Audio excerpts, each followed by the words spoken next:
On February 8, 2023, Lisa Wilkinson awoke, opened The Australian and saw a giant photograph of herself on page 1, accompanied by this headline. Recklessly indifferent to truth. Bruce Lehrmann sues Lisa Wilkinson for damages.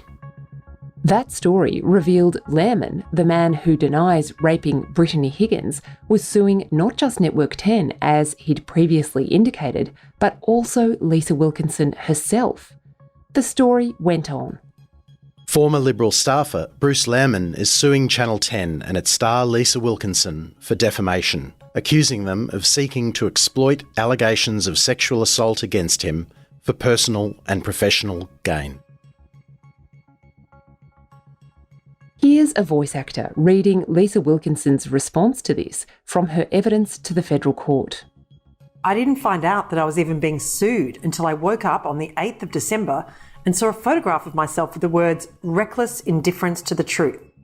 And I found out by reading the media that I was being sued. This moment, when she found out she was being sued not from her employer, Network 10, or from its lawyers, but from The Australian, was seismic for Wilkinson. It reinforced the growing sense of distrust she had in 10, which had already taken her off air and, in her view, humiliated and excluded her because of the legal blowback from her public support for Brittany Higgins. I've got to tell you, I was gobsmacked to discover that she received a letter from Mark O'Brien Legal at 5:30 on the 7th of February that clearly states, I think there's only one sentence in the email, stating the defamation proceedings were commencing against Channel 10 and me. She did not inform me. She forwarded that email to Ms Tasha Smithies at Network 10, who also was holding on to that information. And I emailed them both the next morning when I read The Australian and said, is this true that I'm being sued? And it took them 5 hours before they told me.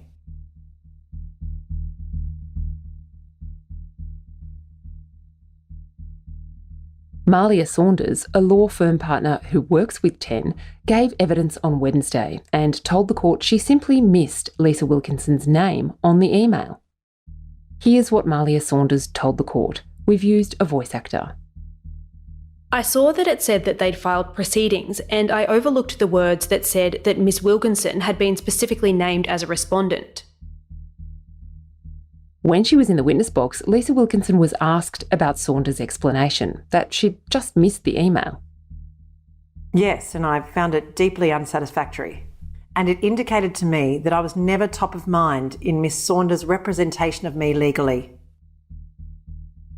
So in Lisa Wilkinson's mind, this was proof of 10's lack of concern for her. In Malia Saunders' account, it was a simple mistake. Wilkinson's barrister asked Saunders if she regarded 10 as her only paymaster and client. Saunders rejected this. The judge weighed in on Saunders' side, saying this. She saw the email. I don't know how many emails you get a day, but she didn't read it as carefully as it's now being examined. She wouldn't be Robinson Crusoe in that. Saunders told the court Wilkinson had told her in a phone call just days earlier she couldn't be more grateful for Saunders' work. Wilkinson's barrister challenged this, and Saunders insisted it was true.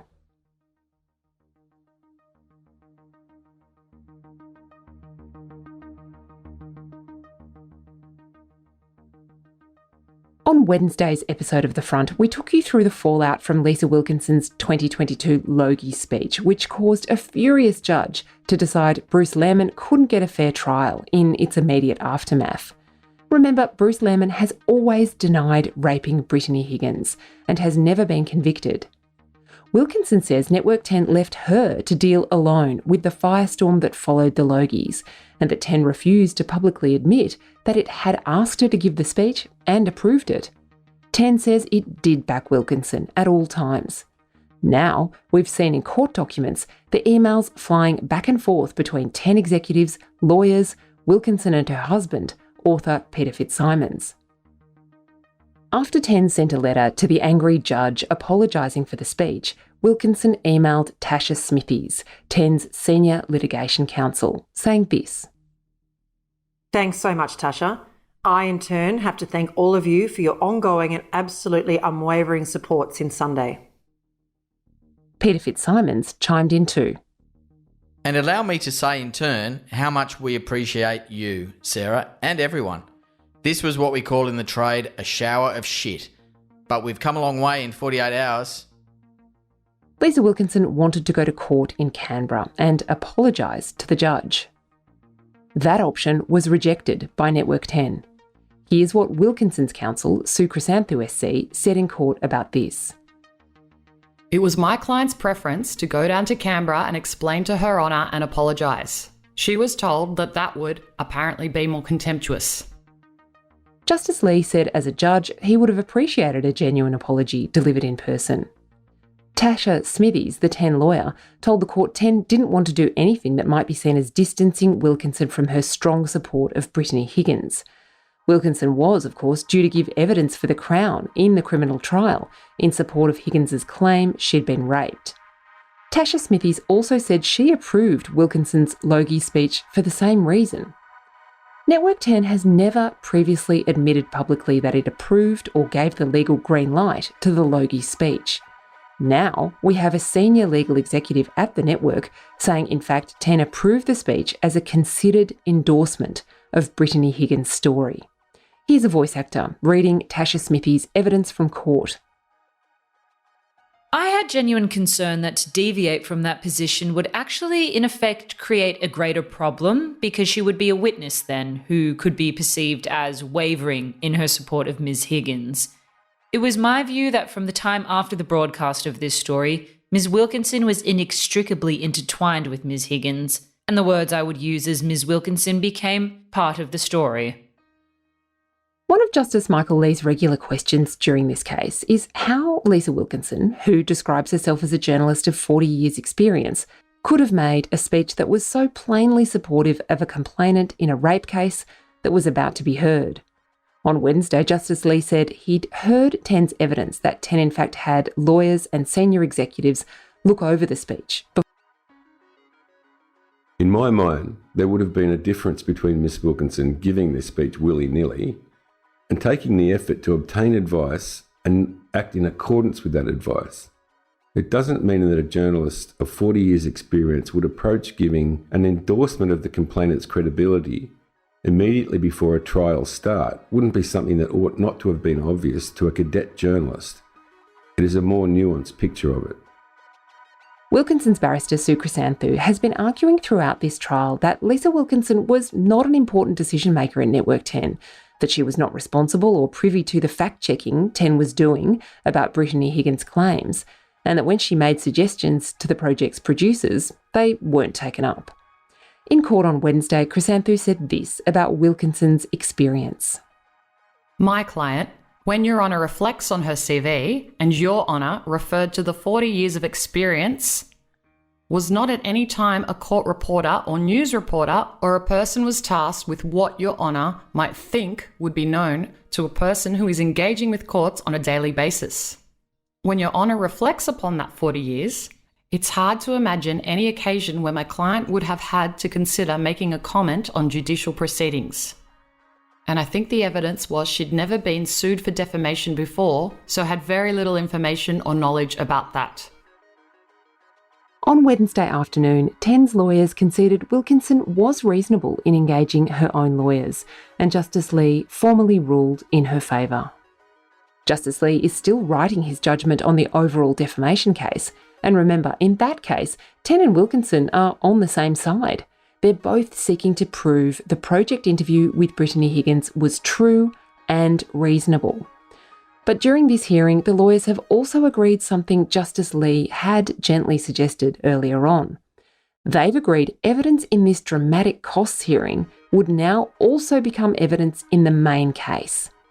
It's not yet clear who that will help. What's emerged in the costs hearing is that 10 did approve and legal Lisa Wilkinson's speech, despite its earlier refusal to say so. And as you heard Tasha Smithies say earlier, 10 approved that speech because it wanted to back in Brittany Higgins' claims of having been raped. Justice Lee will now be able to take that into account when considering whether 10's conduct overall was reasonable. It's often said that people say, "I hate to tell you I told you so," but I'm going to say it.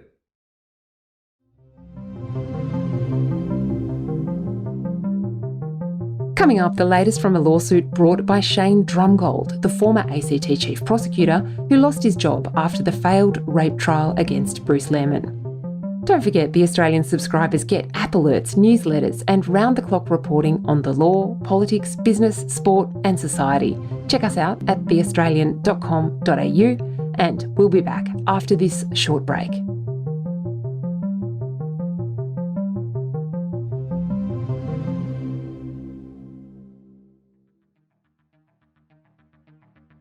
Meanwhile, in the ACT Supreme Court, where former DPP Shane Drumgold is suing the Sofronoff inquiry, barristers for the ACT government, the inquiry and the Australian Federal Police made their submissions.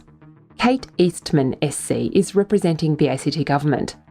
She told the court there was no evidence that the Australian's columnist Janet Albrechtsen had poisoned the mind of inquiry chair Walter Sofronoff. That was submitted as had been submitted by Drumgold's barrister Dan O'Gorman SC on Tuesday. O'Gorman argued that Sofronoff's communications with Albrechtsen before and during the inquiry negatively influenced Sofronoff's findings, that Drumgold engaged in serious malpractice and grossly unethical conduct. Eastman said the plaintiff, that's Drumgold, had cherry-picked articles written by Albrechtsen in an attempt to establish her bias against him, but left out similarly critical articles authored by other journalists. Eastman also said Sofronoff made adverse findings against a number of people in his final report, not just Drumgold. And she said there was no evidence Albrechtsen handed her post-verdict reporting over to Sofronoff, or, if he'd read any of the articles, relied upon by Drumgold to make his case. But she did acknowledge that a lack of transparency around Sofronoff's communications with Albrechtsen could be a cause for concern.